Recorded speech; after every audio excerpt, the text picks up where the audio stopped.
السلام عليك يا حبيب الله. ഇങ്ങനെ മുത്തുനബിയുടെ എത്ര സുന്ദരമായ മദ്ഹ് ഗീതങ്ങളുണ്ട്. ആ മദ്ഹ് ഗീതങ്ങൾ നിന്റെ മൊബൈൽ ഫോണിലൂടെ വാട്സപ്പിലെ സ്റ്റാറ്റസായി നീ വെച്ച് കഴിഞ്ഞാൽ അത് ആരൊക്കെ കേൾക്കുന്നുവോ അതിന്റെ കൂലി നിനക്ക് ലഭിക്കൂലേ, അതിന്റെ ഗുണം നിനക്ക് ലഭിക്കുമല്ലോ. എന്നാൽ നീ വെക്കുന്നത് എന്താണ് മോനെ മോളെ? നീ വെക്കുന്നത് വൃത്തികേടാണ്, തോന്നിവാസങ്ങളാണ്. അതേ ശരീരം നന്നായി മറക്കാത്ത അതേ ഒരുപാട് പെൺകുട്ടികളുടെ അല്ലെങ്കിൽ സിനിമാ നടിമാരുടെ സിനിമാ നായകന്മാരുടെ പാട്ടുകൾ വെച്ചുകൊണ്ട് നീ അതാ നിന്റെ സ്റ്റാറ്റസിലൂടെ പ്രദർശിപ്പിക്കുന്നത് വൃത്തികേടുകളാണ്. ആ വൃത്തികേട് ആരൊക്കെ കാണുന്നുവോ ആ കാണുന്ന ഓരോരുത്തരുടെയും കുറ്റം നാളെ നിന്റെ അക്കൗണ്ടിലേക്ക് എഴുതി ചേർക്കും കേട്ടോ. അതുകൊണ്ട് എന്റെ മുഅ്മിനീങ്ങളെ, എന്റെ ചെറുപ്പക്കാരെ, എന്റെ ചെറുപ്പക്കാരികളെ, നമ്മുടെ മൊബൈൽ ഫോണിലെ സ്റ്റാറ്റസ് അങ്ങനെയുള്ള വൃത്തികേട് വെക്കാനുള്ളതല്ല. നന്മകൾ മാത്രമേ നമ്മുടെ മൊബൈൽ ഫോണിൽ വെക്കാവൂ, നല്ലത് മാത്രമേ നമ്മൾ പ്രചരിപ്പിക്കാവൂ. നമ്മുടെ കാരണമായി അതെ ആരൊക്കെ അത് കാണാൻ കാരണമാകുന്നുവോ അതിന്റെ കുറ്റം നമ്മിലേക്ക് എത്തിച്ചേരുന്നതാണ്. അത് ഇന്ന് നീ വെച്ചാൽ അതേ 2 ദിവസം വരെ അത് നിലനിൽക്കുമെങ്കിൽ വെച്ച അന്ന് നീ മരണപ്പെട്ടാലോ ഒരു ഉറപ്പും നിനക്ക് പറയാൻ കഴിയൂലല്ലോ. നീ ബൈക്കിലൂടെ യാത്ര ചെയ്യുമ്പോൾ അതാ നീ അവിടെ വെച്ച് മരിച്ചു പോയാൽ അതേ കല്യാണത്തിന്റെ അന്ന് കല്യാണ പെണ്ണ് മരിച്ചുപോയ സന്ദർഭങ്ങളില്ലേ, അതേ വാർത്തകൾ നമ്മൾ അറിഞ്ഞിട്ടില്ലേ? ബൈക്കിലൂടെ യാത്ര ചെയ്യുമ്പോൾ മരിച്ച വിവരം നമ്മൾ കേട്ടിട്ടില്ലേ? ഗൾഫിലേക്ക് പോകുമ്പോൾ മരിച്ച വിവരം നമ്മൾ കേട്ടിട്ടില്ലേ? അങ്ങനെ എവിടെയൊക്കെ ആരൊക്കെ എപ്പോഴൊക്കെ മരിച്ചിട്ടുണ്ട്. ആ മരിക്കുന്നതിന്റെ 1 മിനിറ്റ് മുമ്പാണ് നീ ആ വൃത്തികേട് വെച്ചിട്ട് നീ മരിക്കുന്നതെങ്കിൽ നിന്റെ മയ്യത്ത് കുളിപ്പിക്കുമ്പോൾ, നിന്റെ മയ്യത്ത് കഫൻ ചെയ്യുമ്പോ, നിന്റെ മയ്യത്ത് ഖബറിലേക്ക് കൊണ്ടുപോകുമ്പോൾ മോനെ മോളെ അപ്പോഴും അതാ നിന്റെ മൊബൈൽ ഫോണിലെ സ്റ്റാറ്റസ് ആരൊക്കെയോ പല ദിക്കുകളിൽ നിന്ന് നോക്കുകയാണ്, കണ്ട് ആസ്വദിക്കുകയാണ്. ആ കണ്ട് ആസ്വദിക്കുന്ന ഓരോരുത്തരുടെയും കുറ്റം നിന്റെ അക്കൗണ്ടിലേക്ക് അതാ മലക്കുകൾ എഴുതി ചേർക്കുകയാണല്ലോ.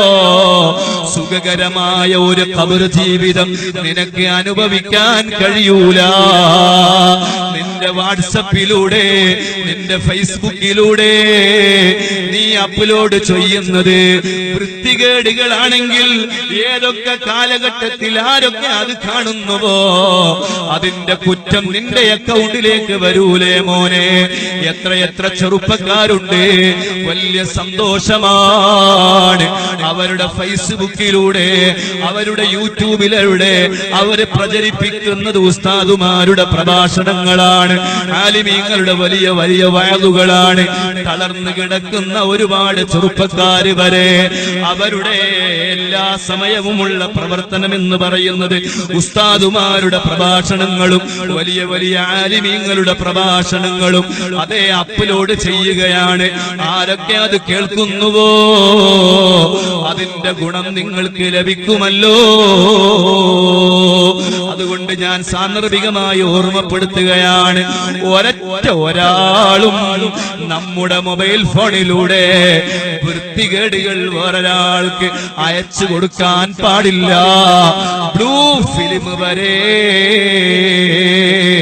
വൃത്തികേടുകൾ വരെ അയച്ചു കൊടുക്കുന്നവരുണ്ട്. അല്ലാഹു നമ്മെ കാത്തുരക്ഷിക്കുമാറാവട്ടെ. എന്റെ ഒരു ചെറുപ്പക്കാരൻ, ഒരു സുഹൃത്ത്, ആ സുഹൃത്ത് ഒരു ദിവസം ഞാൻ നോക്കുമ്പോ അയാളെ സ്റ്റാറ്റസായി വെച്ചിട്ടുള്ളത് ഒരു ഹിന്ദി സിനിമ ഗാനമാണ്.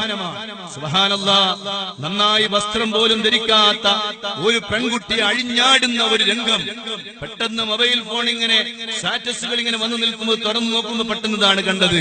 ഞാൻ ഉടനെ ആ ചെറുപ്പക്കാരന് മെസ്സേജ് അയച്ചു, മോനെ നീ ചെയ്യുന്നത് വൃത്തികേടാണ്, നീ ചെയ്യുന്നത് തോന്നിവാസമാണ്, നീ ഒരിക്കലും ഇങ്ങനെ ചെയ്യാൻ പാടില്ല, ഒരിക്കലും ഇങ്ങനെ ചെയ്യാൻ പാടില്ല.